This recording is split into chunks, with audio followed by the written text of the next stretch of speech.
L'actualité automobile. Faites le plein. Un parcours bien contrôlé. C'est le Guide de l'auto. La référence depuis 1967.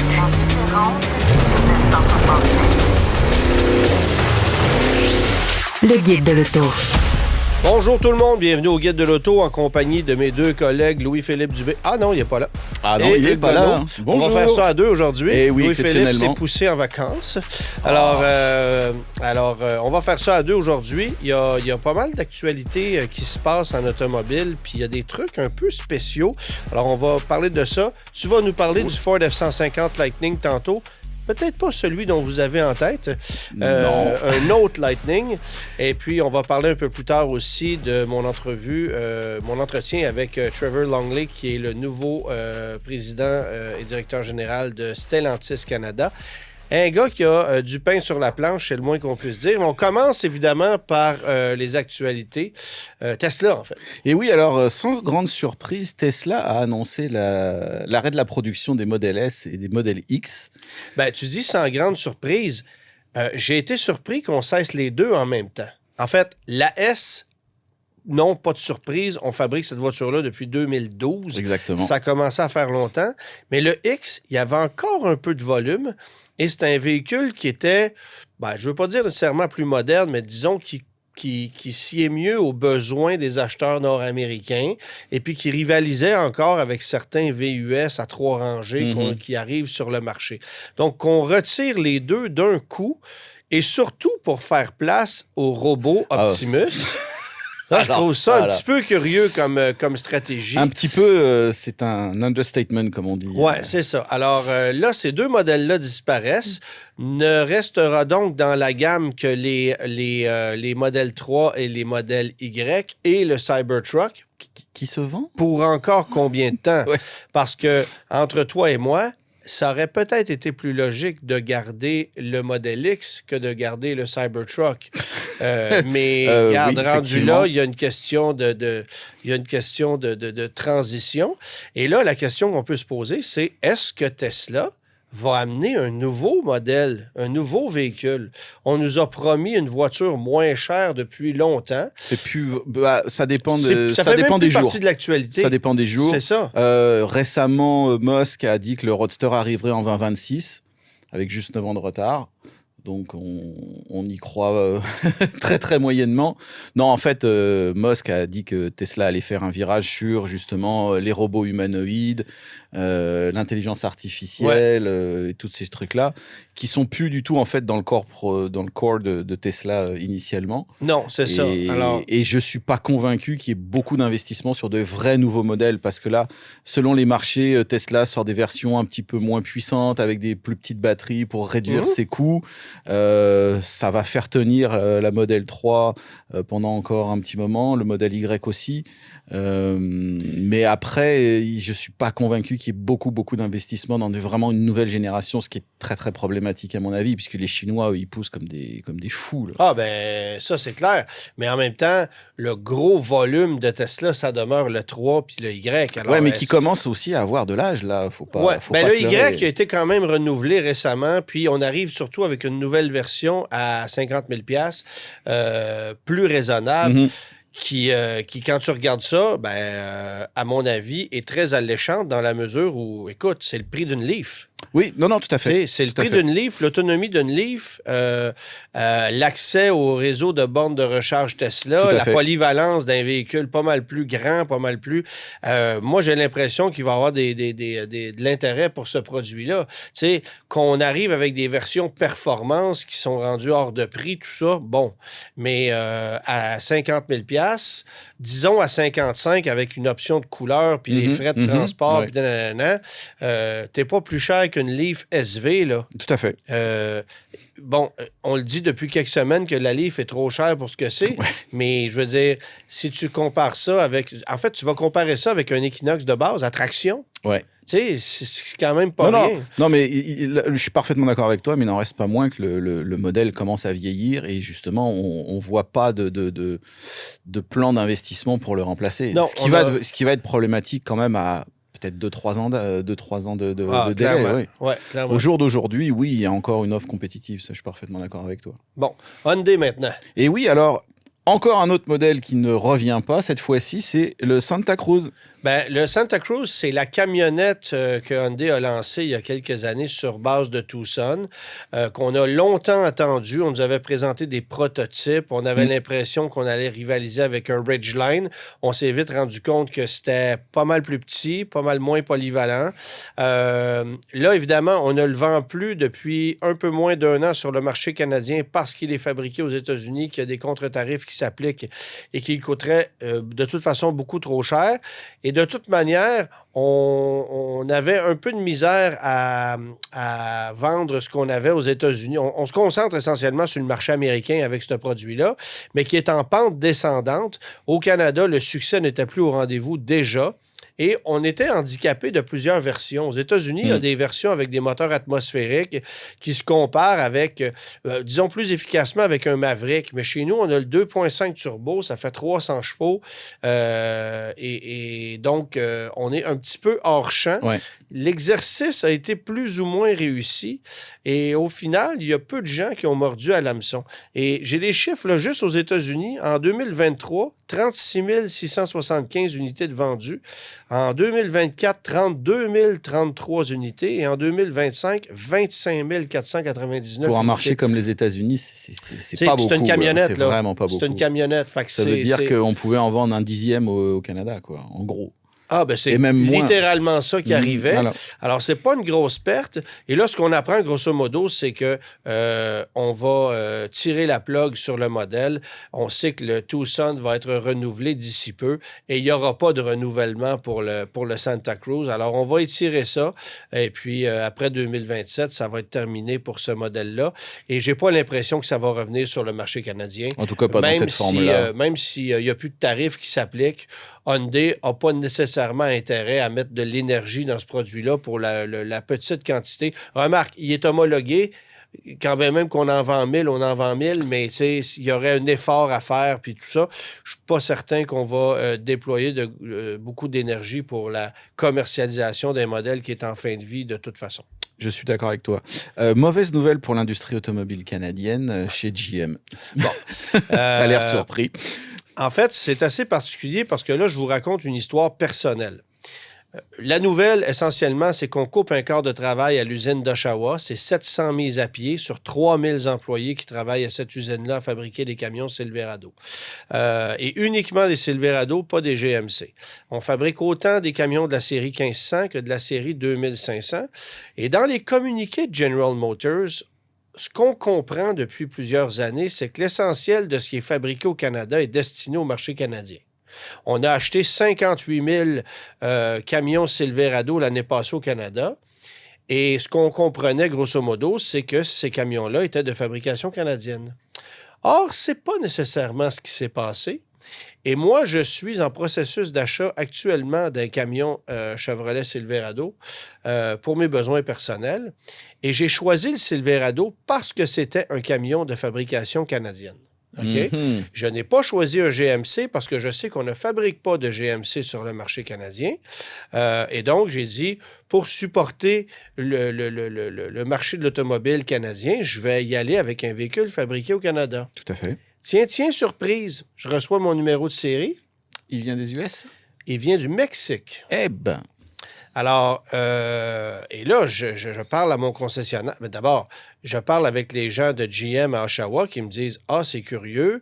Oui, il y a une petite production qui est faite au Mexique. Ça dépend des versions, etc. » Mais déjà, j'étais un petit peu curieux parce que on nous disait que tout ce qui était fabriqué au Canada était destiné au marché canadien. Puis évidemment, on fabrique plus de camions à l'usine d'Oshawa que le nombre de camions qui sont vendus au Canada. Oui. Donc, la logique, ce serait que tout ce qui est fait au Canada s'en vient ici, puis l'excédent s'en va aux États-Unis. Tout à fait. Bon. Et là, j'ai demandé à mon vendeur, mettons, là, si tu regardes dans ton inventaire, t'en as combien des camions Silverado qui sont faits au Canada? Sur 115 véhicules qu'il y a dans le cours, combien il y en a un? Combien qu'il y en a? Pas beaucoup. Un seul. Un seul, et c'est un 2500 HD qui a été fabriqué en octobre dernier.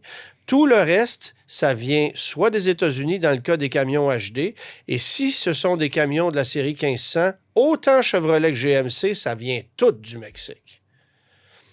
Alors là, je comprends pas parce que on fabrique des camions Chevrolet au Canada à 500 km d'ici, mais visiblement, ces camions-là ne sont pas vendus au Canada, s'en vont tous aux États-Unis, alors que nos camions à nous autres sont faits au Mexique.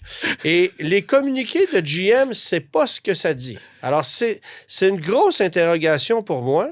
Puis évidemment que j'ai déchanté parce qu'il faut aussi comprendre un truc. Si tu achètes un camion qui vient du Mexique, il n'est pas exportable aux États-Unis. Oui. Donc, sa valeur dans l'usager est moindre qu'un camion qui est fabriqué aux États-Unis. Mais là, bon, les GMC qui ont été vendus en 22, 23, 24, ça venait tous des États-Unis. Mon ancien Silverado que j'ai eu en 2022, c'était un modèle de fabrication canadienne. Mais là, c'est pas ça qui se passe. Alors, est-ce qu'on planifierait, est-ce qu'on a décidé de rapatrier la production au Mexique? Il y a un truc qui est ça veut non... dire qu'il y a une usine qui tourne à vide, qui produit... Ben, Donc, moi, même... ça me laisse deviner qu'on ne fonde plus beaucoup d'espoir dans l'usine d'Oshawa, que c'est une usine d'overflow pour le marché américain et que au Canada, ben, le plan d'affaires est basé sur ce qu'on fabrique au Mexique. Là, ça ressemble à ça. J'ai pas de réponse de la part des gens de GM encore. C'est tout frais comme information. Je viens d'avoir ça parce que j'ai reçu mon numéro de série hier. Alors, pas besoin de te dire que je comprends pas grand-chose, mais c'est sûr que je vais creuser la question parce qu'entre vous et moi... c'est vraiment intéressant. Quelle est l'idée de fabriquer des camions chez nous pour les vendre aux États-Unis et d'acheter ce même camion au Mexique pour les ramener chez nous? Ça n'a pas de sens.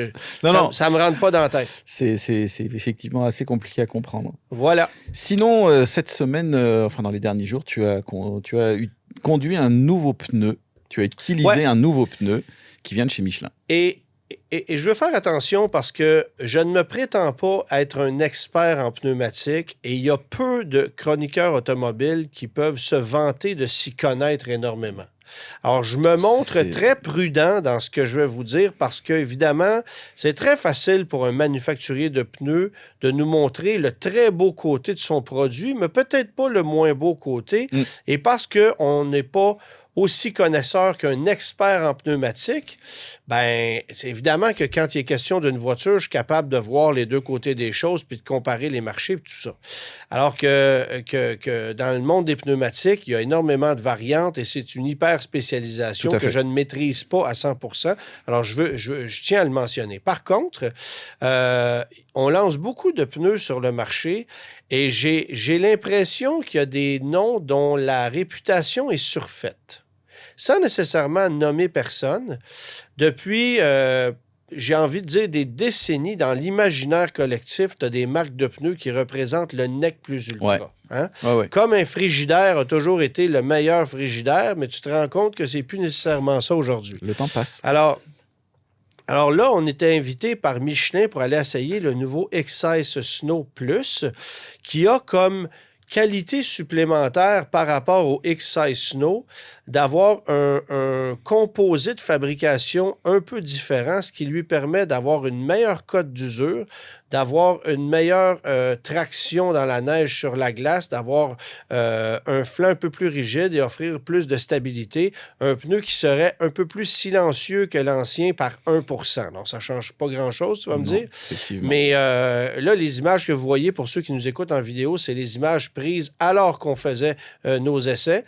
On était sur le site de Mécaglis et on avait préparé des exercices qui étaient extraordinaires. On a amené des dameuses à neige qui provenaient de Saint-Sauveur pour faire des pistes. Alors, je peux te dire qu'on allait se battre dans des bancs de neige et on a comparé le pneu Michelin avec des pneus de la compétition. Alors, Bridgestone et j'ai un blanc de mémoire, Continental Viking. Ce sont tous deux des pneus qui sont homologués pour des véhicules électriques, comme c'est le cas pour le Excise Snow Plus. Puis ce qui est intéressant comme exercice, c'est qu'on avait usé les pneus de chacun des manufacturiers à hauteur pour les amener à 4,32e. Puis à 4,32e, tu dis un pneu est fini, là. Ouais.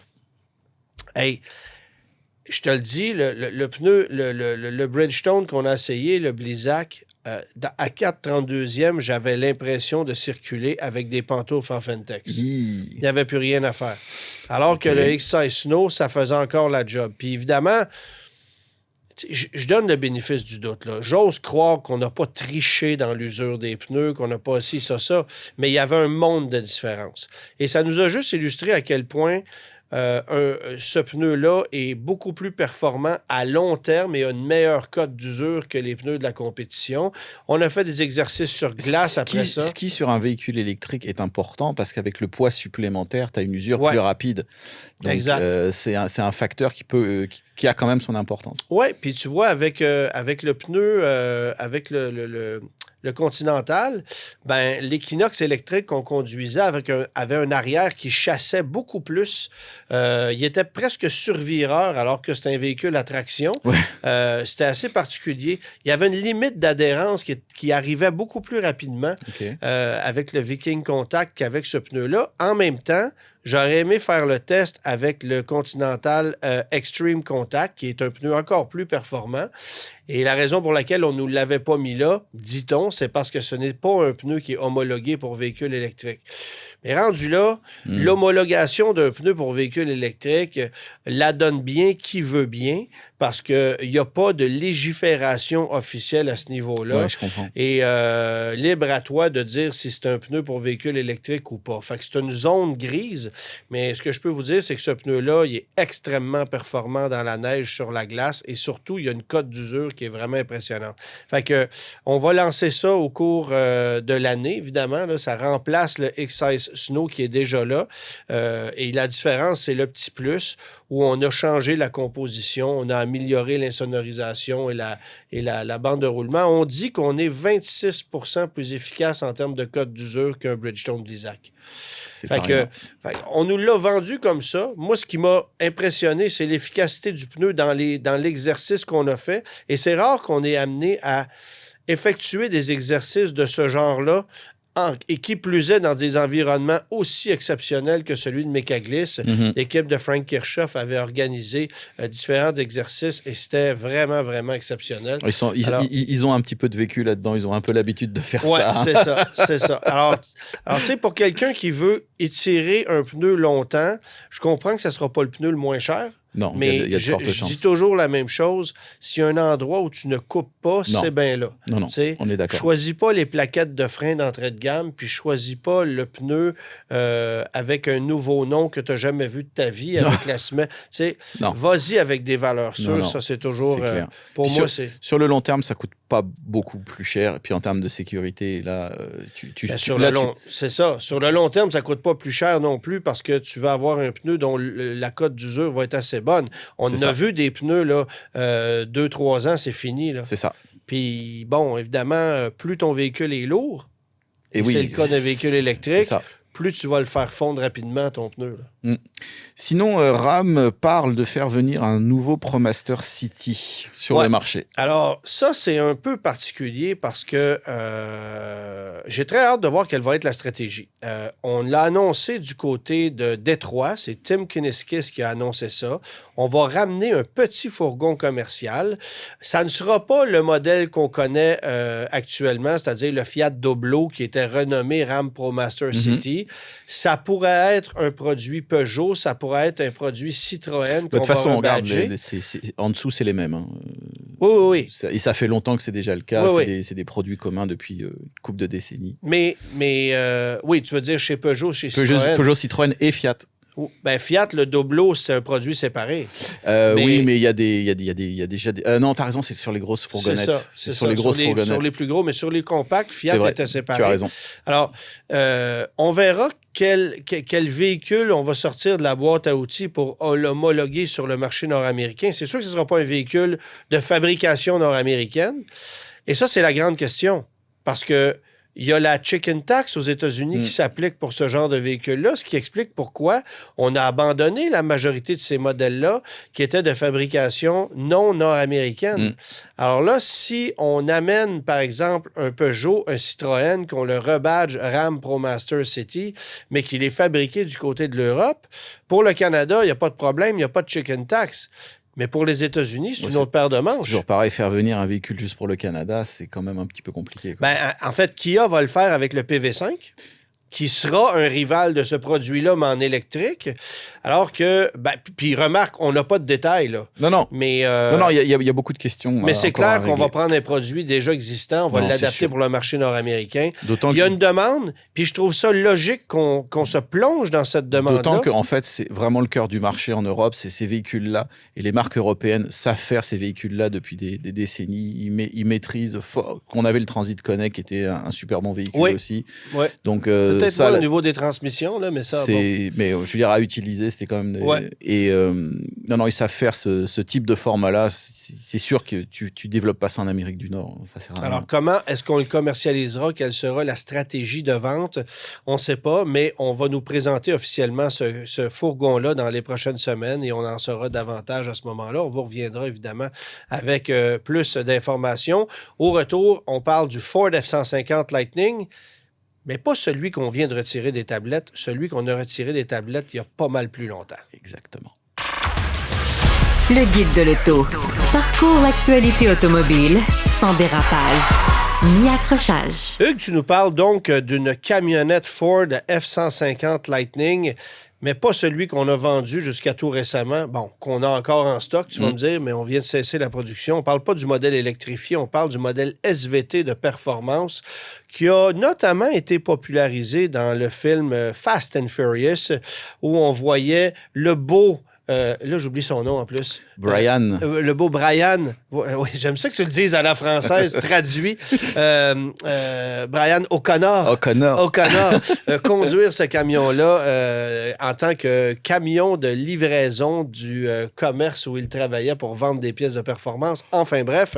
Alors, F-150 SVT Lightning aujourd'hui. Alors effectivement, Ford, comme tu l'as dit, vient d'enterrer le F-150 Lightning. Pour un véhicule électrique, c'était un choix de nom parfaitement judicieux. Ouais. Mais pourtant, chez Ford, Lightning n'a pas toujours été synonyme d'écologie. Il y a plus de 30 ans, il faisait plutôt référence à la vitesse de l'éclair. Et qu'est-ce qui a amené Ford à fabriquer une camionnette de performance comme celle-là? Alors les années 60 ont établi la recette des muscle cars. Gros moteur dans un petit, disons, moyen châssis. Les années 90 vont redéfinir cette recette pour les camions. C'est Chevrolet qui lance les hostilités en 1990 en glissant un V8 de 7,5 litres de 230 chevaux dans un camion CK et en le nommant 454 SS en référence au glorieux Super Sport des années 60. En 1991, GMC emboîte le pas avec le Cyclone, un pick-up compact avec un V6 de 4,3 litres dopé par un turbo Garrett et développant 280 chevaux. Oui, monsieur. L'année d'après, le même bloc sera installé dans un VUS qui prendra le nom de Typhoon. Ford ne devait pas être en reste. Bon, évidemment, on peut aussi penser à la fin des années 70 au Dodge Lil Red Express, qui a été pour moi la première camionnette de performance. Disons, avec un design spécial. Non, il n'y avait rien de performant là-dedans. À la fin des années 70, mais c'était quand même le véhicule de production américaine le plus puissant sur papier parce que tu avais 200, si ma mémoire est bonne, 235 chevaux et la Corvette avait 230. Il me semble que c'était ça. Alors, tu sais, sur papier, vérifier. c'était ça, mais bonjour les sensations, on n'était pas nécessairement là. La division spéciale de Ford qui sera chargée de créer le Lightning, bien évidemment, on a vu le nom SVT, mais c'était pas le nom qu'on utilisait initialement. Alors non, effectivement, en 1981, Ford avait fondé SVO pour Special Vehicle Operations dans le but de créer des véhicules de performance. Ce qui aboutira à la commercialisation de la Mustang SVO de 1984 à 1986 et à pas grand-chose d'autre. Ouais. L'activité reprend du souffle à partir de 1991 alors que SVO devient SVT, Special Vehicle Team. Les premiers modèles sont présentés au Salon de l'Auto de Chicago en février 92, la Mustang Cobra et le F-150 Lightning. Début 1994, John Coletti en prend la tête. Et Coletti porte un titre prestigieux chez Ford, l'homme qui a sauvé la Mustang. C'est lui qui s'est battu pour que la Mustang ne soit pas produite sur une base de Mazda et a proposé une alternative qui deviendra le modèle 1994. À partir de là, SVT construira des versions sportives de la Mustang, du F-150, mais aussi des Contours et des Focus. Jusqu'en 2004, près de 145 000 véhicules porteront ce prestigieux logo. Après, SVT sera impliqué dans le retour des Mustang Shelby et la conception du F-150 Raptor de 2010. Les activités de performance à travers le monde seront fusionnées au sein de Ford Performance en 2014, signant la disparition de SVT. Bon, la première génération du Lightning, on ne l'a pas connu chez nous, mais c'est un camion qui était radical quand même.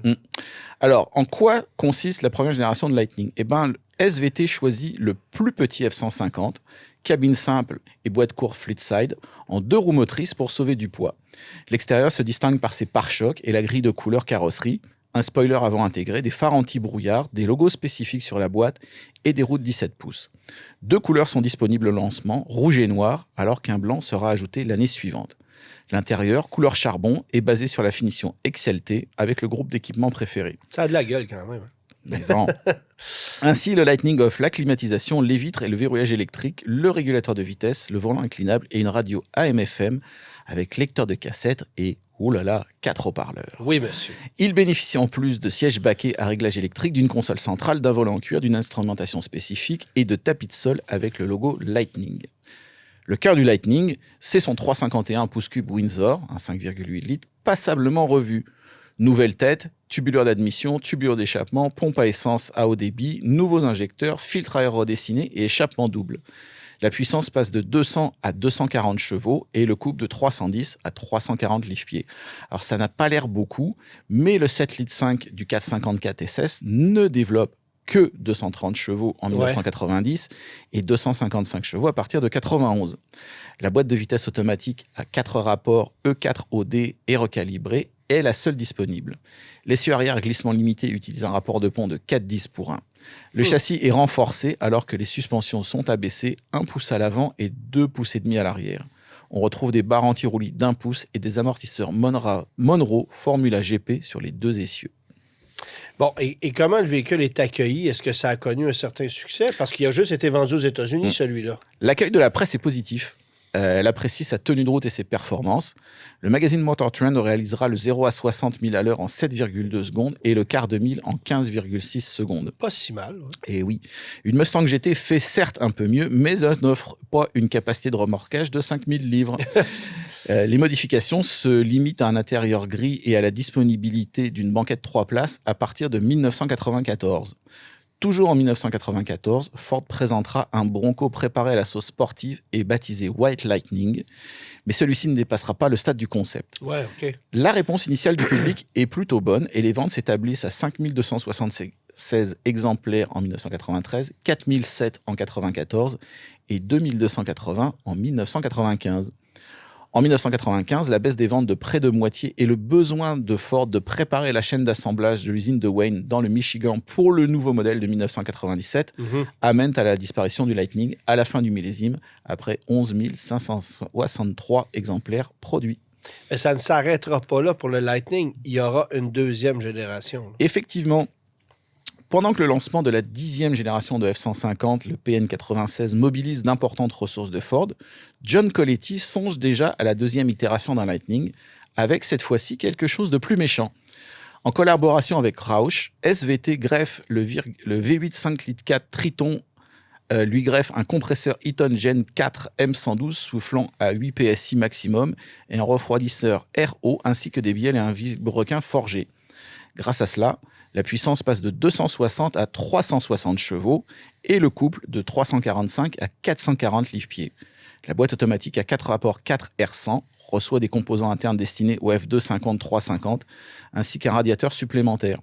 L'essieu arrière est un Detroit Locker à glissement limité avec un rapport de pont de 3,55:1. Cette fois-ci, le châssis est complètement d'origine alors que les suspensions sont abaissées, 1 pouce à l'avant et 2 pouces à l'arrière et utilisent des amortisseurs Monroe. Le tout repose sur des roues de 18 pouces montées sur des Goodyear Eagle F1 GS unidirectionnels avec 4 freins à disque et uniquement en propulsion, bien sûr. Extérieurement, tous les Lightning ont une boîte courte Flairside avec une cabine simple, l'avant qui intègre des antibrouillards et les bas de caisse sont spécifiques. Au départ, 3 couleurs sont proposées, mais le choix évoluera régulièrement au fil des millésimes. L'intérieur offre des sièges 40-60 à réglage électrique mélangeant cuir et tissu, une instrumentation SVT distinctive blanche, le confort électrique et l'air conditionné à réglage manuel. Les options se limitent à un changeur de 6 disques compacts, un couvre-boîte et un ensemble de remorquage classe 3. Comme son prédécesseur, la capacité de remorquage est de 5000 livres. Bon, les performances, c'est pas les mêmes, là. Alors là, pas du tout. Ford annonce au lancement, au millésime 99, le 0 à 60 000 à l'heure en 6,2 secondes, le quart de mille en 14,6 secondes à 156 km/h et une vitesse maximale de 225 km/h. Ces chiffres suffisent à mettre l'eau à la bouche des enthousiastes, mais la production entièrement réalisée à l'usine d'Oakville en Ontario est limitée à 4000 exemplaires. Le millésime 2001 verra l'introduction d'un moteur de 380 chevaux et 450 livres-pieds de couple grâce à de nouvelles tubulures d'admission, un refroidisseur redessiné et un papillon d'admission plus large. L'essieu arrière voit son rapport de pont raccourci à 3,73 pour 1, alors que l'arbre de transmission élargi utilise de l'aluminium. Tout ceci permet au magazine Motor Trend de réaliser le 0 à 60 000 à l'heure en 5,2 secondes et le quart de mille en 13,8 secondes à 167 km/h. C'est des gains quand même très significatifs. Les têtes de moteur sont revues en 2003 afin de régler un problème de bougie et la charge utile passe de 800 livres à 1350 livres.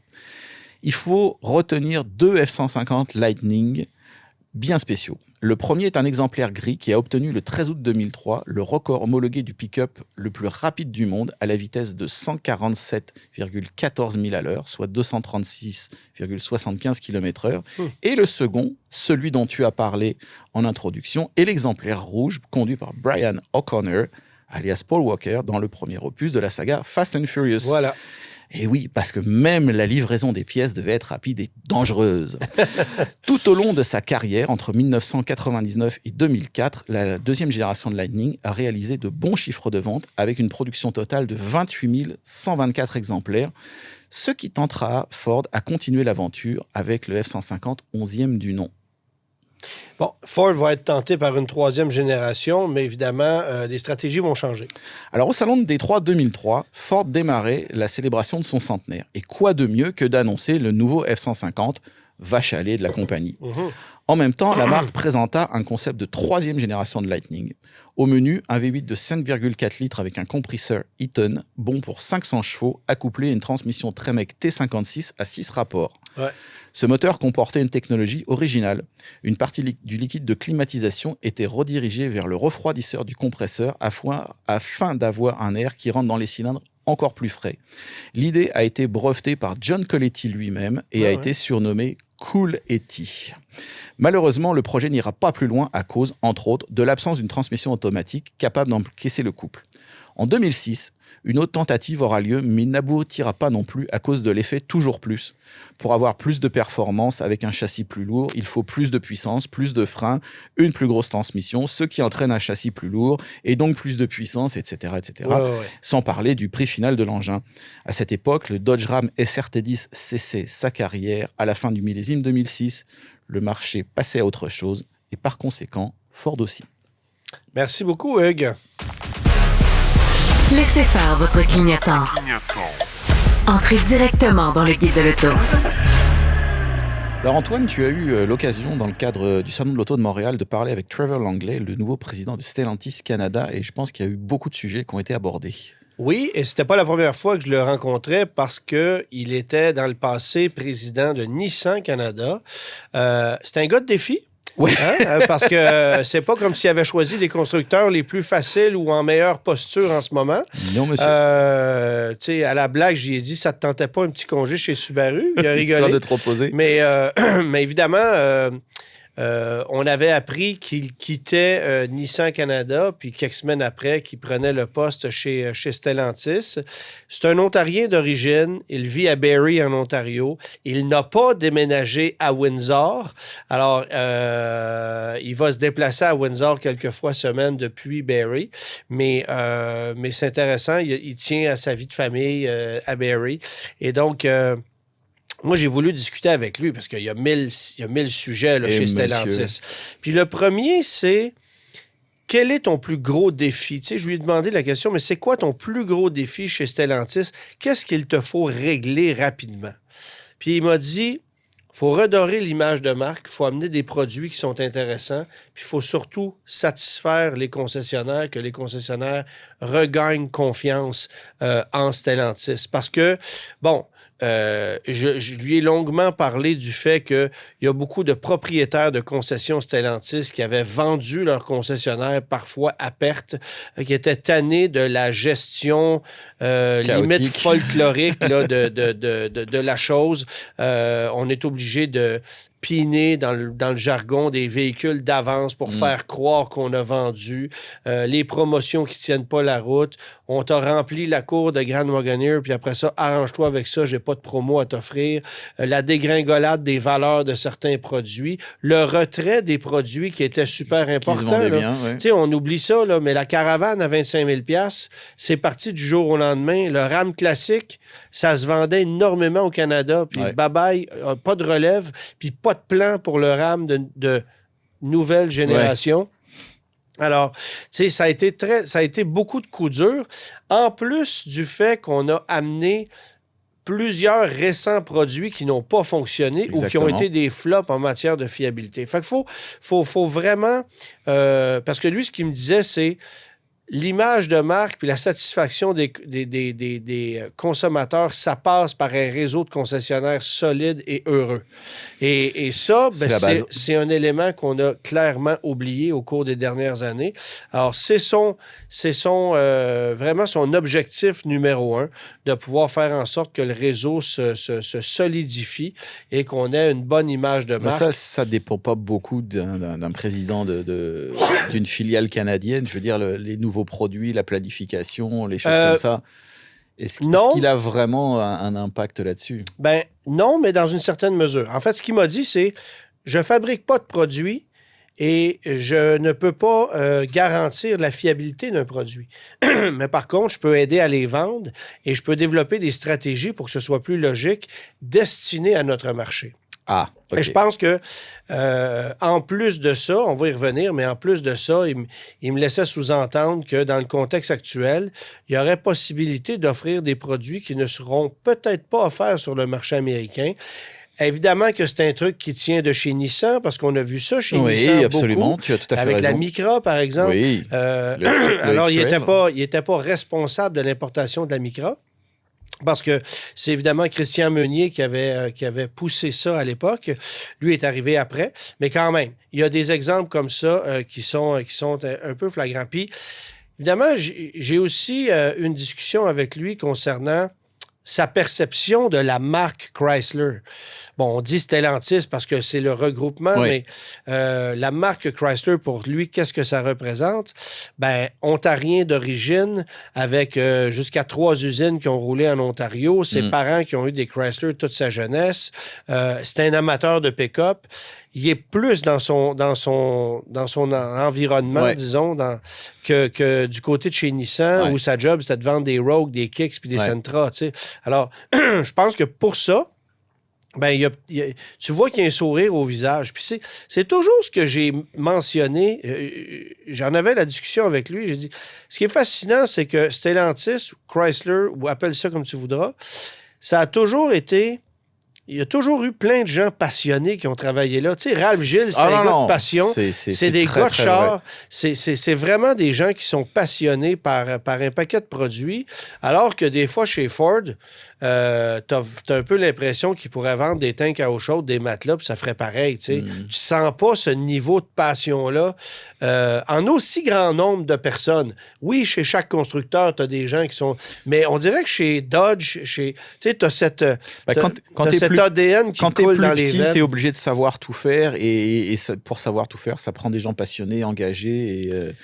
Et tandis que dans une grosse boîte, quand même beaucoup plus grosse comme Ford ou GM, c'est de l'administration d'abord et avant tout, c'est des chaînes de commandes, Ben, c'est des tu me dis ceci, tout c'est des petit. cela. Enfin, tout petit. Non, Plus petit. mais je trouve ça intéressant parce que ce qu'il me faisait remarquer, c'était peut-être pas la meilleure ligne de l'entrevue pour redorer l'image de Stellantis, mais il y a 10 ans de ça, Stellantis était le plus gros. Ben, ça s'appelait pas Stellantis, c'était FCA à l'époque. Là. Mais il y a 10 ans de ça, FCA était le plus gros vendeur de véhicules au Canada. On dépassait les ventes de Ford et de GM. Alors qu'aujourd'hui, c'est à peine le tiers des ventes de Ford de GM. Non, mais c'est une... Fait qu'il y a eu une dégringolade violente. Tu sais, on a perdu les caravanes abordables, les Dodge Journey, les Compass, les Patriot. On a perdu le Cherokee, regarde, c'est pas les ventes compliqué. massives de Grand Cherokee. Tout ce que tu nommes, ou presque, c'est des véhicules abordables. Oui, ben c'est ça. Voilà. Et ça a été une montée en gamme violente, qui a été poussée aussi par la Covid, parce que tant qu'à vendre des voitures, autant vendre des voitures très chères, parce qu'il y avait des faiblesses dans la chaîne d'approvisionnement. Ouais. C'est de la rentabilité à court terme, avoir du 10-12% de rentabilité tous les 3 mois. Et ça aboutit à ça, ça aboutit à faire grimper les prix, vouloir vendre des véhicules toujours plus cher, pousser des véhicules toujours plus chers et dire voilà, la rentabilité avant tout. Et aujourd'hui, on le voit. Non, mais tu sais, imagine-tu la quantité de mauvaises décisions qui ont été prises pour perdre 60% de part de marché? Mais ça date à partir de 2009 et même avant. Je veux dire, déjà, au moment de la crise des subprimes, Chrysler n'était pas non plus dans une situation... Non, mais je veux dire, même si c'était pas des produits de grande qualité, même s'il y avait plusieurs trucs qui décevaient, regarde, on vendait de la tôle. Ah oui, non. Les décisions multiples des Italiens qui ont voulu protéger leur marque, la compagnie était dans le cœur du marché. C'est ça, exactement. Ouais. Et Jeep, ça voulait dire quelque chose. Dodge, ça voulait dire quelque chose. Absolument. Maintenant, là, c'est plus tout à fait ça. Fait qu'il y a un gros travail à faire pour ramener ça à un niveau décent. Évidemment... j'ai posé la question, notamment face à la fourgonnette. J'ai dit là, la minivan Chrysler, quand tu vas à Windsor, t'en vois encore partout. Bien Évidemment, sûr. on la fabrique là-bas. Mais c'est un marché que Chrysler a échappé, littéralement. Et il m'a répondu, ça, c'est inacceptable. Parce qu'il dit, c'est le cœur du constructeur. C'est là depuis le début des années 80. Ben oui. Il dit, tous mes amis, tous les parents de mes amis avaient ça quand on était jeunes. Bien sûr. Tu sais, c'est des véhicules omniprésents. Et là, on l'a étiré trop longtemps. En plus, on a modifié les prix à un niveau qui dépasse l'imagination. Oui, absolument.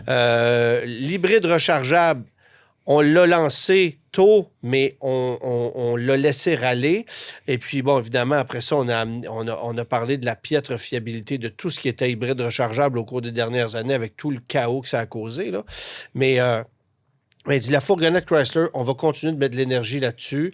Bon, il ne m'avait pas mentionné au moment de l'entrevue qu'il y avait un facelift qui s'en venait pour la Pacifica. Je sais que ça arrive maintenant, mais on a besoin de plus qu'un facelift. Oh là là, on a besoin d'une nouvelle génération. Le véhicule a été lancé en cours d'année 2016. Ça prend quelque chose de nouveau. On a encore besoin d'un véhicule abordable, capable de transporter beaucoup de personnes, beaucoup de volume. Et un mini-fourgonnette fait ça mieux que n'importe quel VUS ou presque. De toute façon. Et c'est pour ça que je pense qu'il y a effectivement encore de la place sur le marché, mais si tu arrives avec des tarifs attractifs, parce que sinon, c'est mort. Ben oui, mais en même temps, tu sais, GM et Ford ont laissé tomber ce marché-là, n'y sont jamais revenus, et Chrysler l'a conservé. Mais il aurait fallu mieux nourrir la bête. Absolument. Évidemment, lui, il ne peut pas commenter sur ce qui s'est passé dans le passé parce qu'il n'était pas là. Donc, il ne peut pas se permettre de critiquer. C'est compliqué. C'est ça. Sur le plan corporatif, c'est pas si évident. Mais en même temps, il est à même de constater qu'il y a des erreurs stratégiques marketing qui ont été faites. Il me parlait du Ram 1500. Il dit, c'est le gros véhicule à volume de Stellantis en ce moment. On a échappé les ventes complètement. Puis il me dit... C'est clair. Tu sais, évidemment qu'il n'aurait pas pu me dire autrement, mais il me dit c'est le meilleur camion de son segment. Là, après ça, tu peux prendre... Tout est discutable. Mais c'est vrai que c'est pas un camion qui est gênant face à la compétition. Non. Et pourtant, on en a vendu 3 fois moins que Ford et GM l'année passée au Canada. Alors, qu'est-ce qui se passe?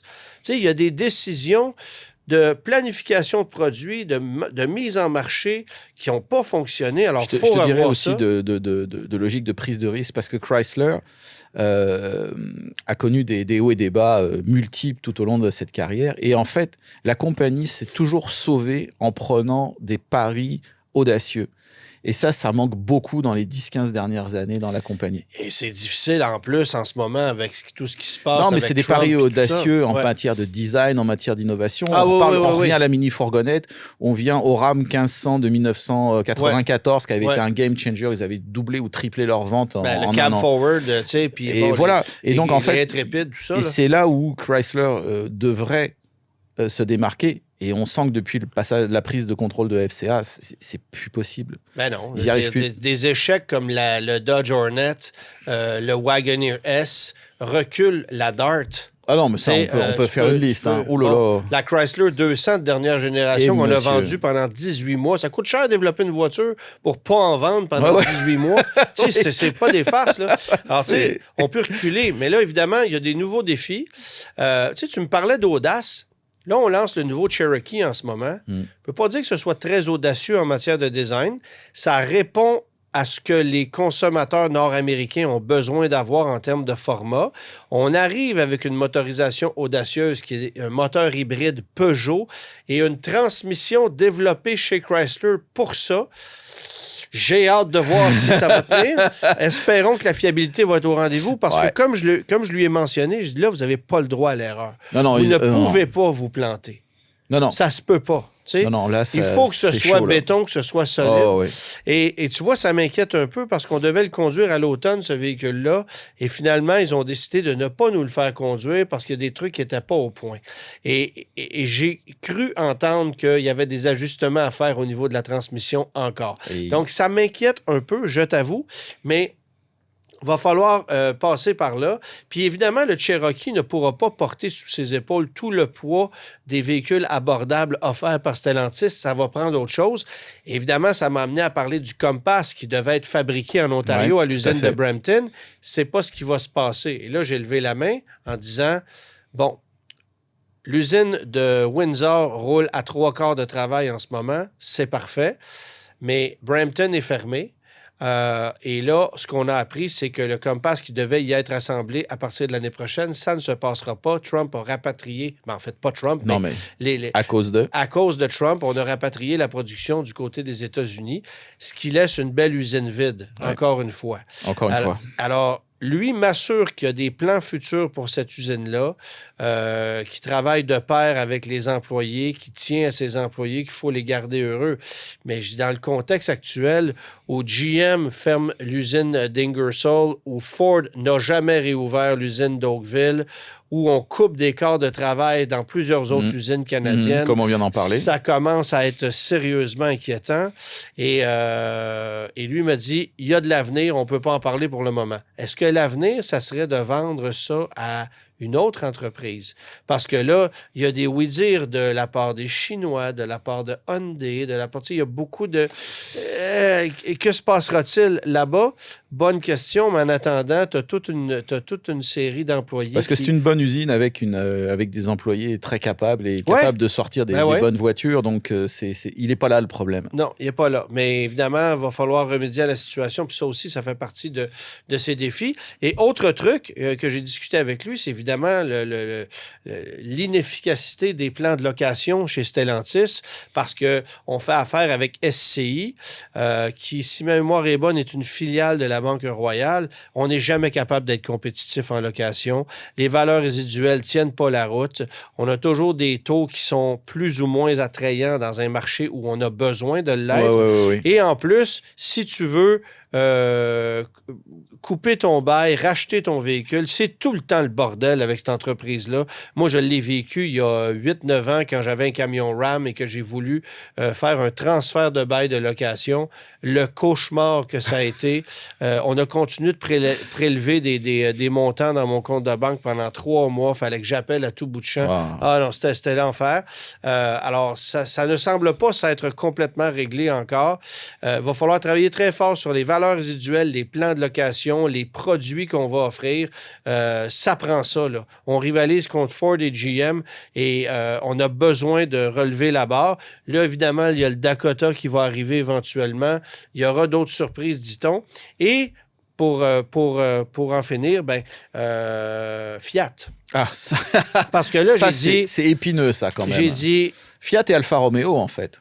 Ouais, Alfa Romeo, j'en ai même pas parlé. OK. Mais je veux dire, Fiat, ça a représenté... La raison pour laquelle on a gardé Fiat, on le sait depuis des années, c'est parce que si on devait retirer la marque du Canada, il faudrait payer des redevances aux concessionnaires qui ont investi des sommes pour aménager des salles d'exposition, décider ça.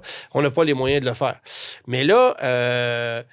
il y a d'autres produits qui existent dans le pipeline. On pourrait aussi aller piger, disait-il, dans le catalogue Stellantis en entier pour amener des véhicules ici. Puis rendu là... Il y a un paquet de véhicules en Amérique du Sud qui pourraient être très, très intéressants pour le Canada. Tu peux prendre une Citroën, une Peugeot, une Opel, puis rebadger ça Fiat si tu veux garder ça ici. Non, mais même, je veux dire, déjà, Fiat en Amérique du Sud a des petits VUS compacts, a des utilitaires compacts, il y a des trucs qui pourraient être très, très intéressants pour le Canada. Ouais. Et faire venir des véhicules du Mexique, c'est pas très compliqué, puisqu'on en a parlé tout à l'heure. GM le fait. Faut-il les homologuer? Et si les Américains en veulent pas, là, ça représente un défi financier d'amener un véhicule que tu vas vendre à 4, 5, 6 000 copies pour l'homologuer juste sur le marché canadien. Justement, je pense que ça pourrait... ça, c'est une autre discussion, mais ça pourrait être un défi intéressant aussi pour, justement, renforcer un peu la situation du Canada, c'est de revoir les normes d'homologation et de les rendre pas forcément plus souples, mais plus compatibles avec celles d'autres pays. Il m'a clairement et spécifiquement dit qu'il travaillerait là-dessus parce qu'il dit avec un relâchement des règlements et avec davantage de flexibilité. Un petit peu plus de flexibilité. On pourrait amener des véhicules ici sans qu'ils ne soient vendus aux États-Unis et on a des produits intéressants dans le portfolio que les Canadiens et particulièrement les Québécois achèteraient. Alors, tu sais, il y a toute cette dimension-là. J'y crois beaucoup, ça. Alors, Fiat n'est pas mort, dit-il. On devrait avoir des surprises dans les prochaines années, mais il y a énormément de trucs à voir en ce moment. Et puis, avec ce qui se passe sur le plan politique, bien évidemment, tout peut bouger très, très, très rapidement. C'est compliqué. Alors, on va souhaiter qu'il puisse faire davantage chez Stellantis, du moins qu'il a fait chez Nissan, où il ne s'est pas passé grand-chose, pour être honnête. Et si jamais ça marche, bien, au moins, on va avoir un troisième constructeur américain qui va se sortir la tête hors de l'eau parce que cette année, Stellantis a vendu autour de 112 000 véhicules au Canada. Et pour vous donner une idée, Hyundai en a vendu 150 000. Et il y a 10 ans de ça, c'était le plus gros vendeur de véhicules. On en avait vendu 315 000 au Canada. Là, on est à 112. Fait que, tu sais, ça vous donne une idée. Là. Alors, voilà. Au retour, on parle de la Subaru Crosstrek.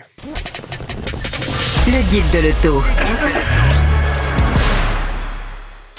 Alors, Antoine, tu as conduit la Subaru Crosstrek hybride et en fait, la question à laquelle tu vas essayer de répondre, c'est est-ce que ça vaut le coup d'acheter une hybride avec la Crosstrek? Bon, c'est pas compliqué. Là. La Crosstrek, c'est le meilleur produit de ce segment-là. Moi, je considère que je l'appelle l'Auto-Québec. C'est la bagnole qui est faite pour le Québec. Dans le contexte où on a des nids de poules partout, des conditions climatiques épouvantables. C'est vraiment une bagnole solide. Et depuis cette année, moteur 2.5 litres, c'est offert de série. Alors, c'est pas compliqué. Échelle de prix, c'est grosso modo, là, 32 à 42 000. Ça ressemble à peu près à ça, transport, préparation inclus. Et l'hybride, vous la retrouvez qu'au sommet de la gamme. Il n'y a pas moyen d'avoir la motorisation hybride dans un modèle de milieu de gamme. C'est la Limited avec l'option de la motorisation hybride à 2 500 $. Mais attention, le 2 500 $, tu te dis, pour avoir une hybride, c'est pas si pire. Mais là, fais tes maths. Tu vas économiser, grosso modo, 1,5 litres au 100 en moyenne avec la motorisation hybride qui te donne un petit peu plus de couple. OK? Alors, tu as un avantage au niveau du couple, un petit peu plus de puissance, 194 contre 180 chevaux, mais tu sais, ça paraît pas... c'est ça. Mais tu te trimbales un poids supplémentaire. Fait que côté comportement, c'est très comparable, mais tu as... et les distinctions en matière d'équipement, c'est pas compliqué. Tu as une instrumentation numérique que tu n'auras pas dans les autres modèles où tu vas avoir des cadrans analogiques. Mais 1,5 litres au 100 de moyenne, si tu fais 20 000 km par année et que le litre d'essence te coûte 1,50 $, c'est 450 pièces par année. Alors, tu vas me dire, l'auto coûte 2 500 $ de plus. Plus taxe, ça fait 2 875. C'est pratiquement 6 ans pour l'amortir. C'est 6 ans pour l'amortir. Attends un peu. Le taux de financement chez Subaru pour une hybride est 2 % plus élevé que pour un modèle à essence régulier. OK? Donc, moi, j'ai fait le calcul. Si tu finances ta voiture sur 5 ans, Limited pour Limited, elle te coûte 5 880 $ de plus que le modèle à essence régulier pour sauver 1,5 litres au 100 km. Ce qui veut dire que si tu roules 20 000 km par année, ça va te reprendre 13 ans pour amortir ton déboursé supplémentaire pour aller à l'hybride. Ce qui n'a absolument aucun bon sens. La seule fois... Et si tu loues, c'est encore pire parce que là aussi, les taux varient de 2 %, mais tu redonnes les clés au bout de 3 ans parce que le terme de location le plus alléchant, il est sur 3 ans. Tout ça pour essayer d'économiser du carburant, mais ça t'a coûté ben trop cher pour le faire, fait que ça ne tient absolument pas la route. La seule formule où ça marche, c'est si quelqu'un achète l'hybride, roule 35-40 000 km par année, la paie content et fait beaucoup de villes. Parce qu'évidemment, une hybride, c'est plus efficace en ville que sur autoroute. Si vous roulez uniquement sur autoroute, l'écart de consommation est d'à peine 1 litre au 100, alors que quand tu es en ville, tu es plus à 2 litres au 100. Donc, c'est la seule raison. Et je trouve ça dommage que Subaru ait cherché du profit caché supplémentaire par un taux de financement de location plus élevé. Bref, ils ne veulent pas vendre des Crosstrek hybrides au Canada. Ils veulent pas vendre ça. Là, voilà. Fait que le message n'est pas compliqué. Ça va bien, une hybride, je suis bien d'accord, mais financièrement, ça ne tient pas la route. Achetez une Crosstrek à moteur 2,5 litres. Vous allez être en machine et vous allez l'apprécier énormément. Merci d'avoir été là. On se retrouve la semaine prochaine. Bonne semaine à tous. Tous les épisodes du Guide de l'auto sont disponibles en podcast sur l'application et le site cube.ca.